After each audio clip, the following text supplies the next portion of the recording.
Welcome to Prince Shorthand House. Exercise number 121. Sir Apicing 100 words a minute. Ready?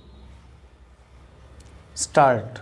Sir, the disturbing feature and the distressing trend is the ownership of media houses is increasingly passing into the hands of corporate houses.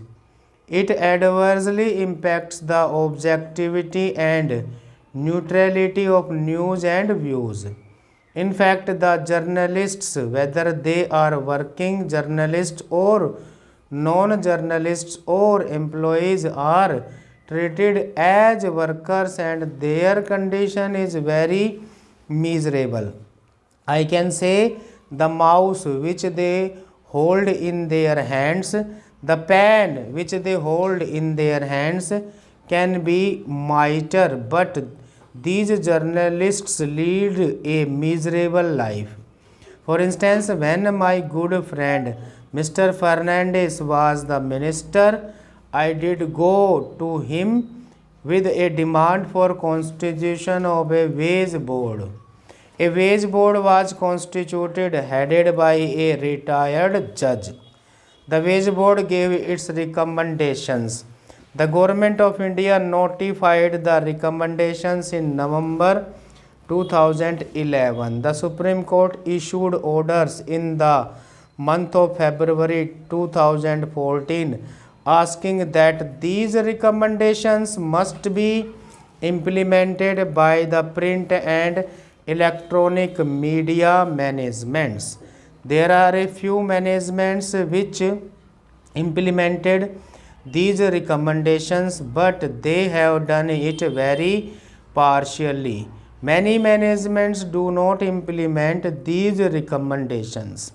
The present government should take note of these recommendations. I think my good friend Mr. Javadkar will address this serious question. Journalists have to fight for their livelihood, for their job security, and fight for their rights. Non-journalist employees do fight for their rights.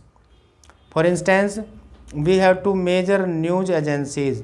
One is the PTI and the other is the UNI. The UNI is in a very deep economic crisis. Journalists and employees do not get their salaries for months together.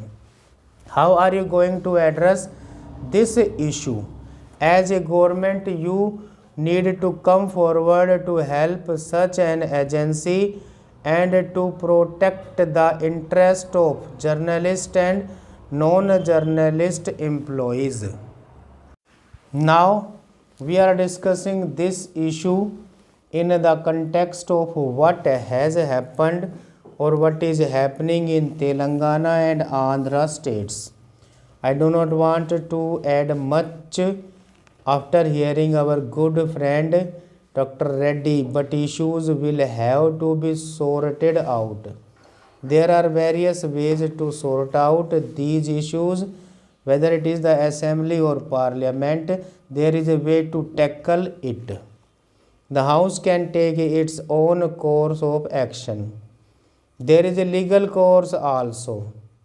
Despite all these things, we should not try to suppress the media or going in for censorship of the press or the TV. There, I think the Press Council of India has a role. The Press Council of India does not have teeth to bite and bring discipline. The Press Council of India should have status, should have certain legal powers to act, whether you call it media council or you strengthen the existing press council. It is for the government, but we will have to uphold the freedom of the press. We will have to uphold the independence of the media, and they are the strength of the Indian democracy. Sir, I have been listening very patiently to what everyone has said. Of course, there is a lot of valuable suggestions and common sense there. I wanted to specifically address certain issues concerning the state of Telangana is a new state that has come into being. Here is a golden opportunity whereby we can evolve as a very responsible government and media which would collectively able to serve the purpose and what Telangana tries achieve. Unfortunately, there has been a very acrimonious start to what has happened there. Media is not just a media, it is the fourth pillar of our democracy. We expect from the media a kind of accountability and responsibility.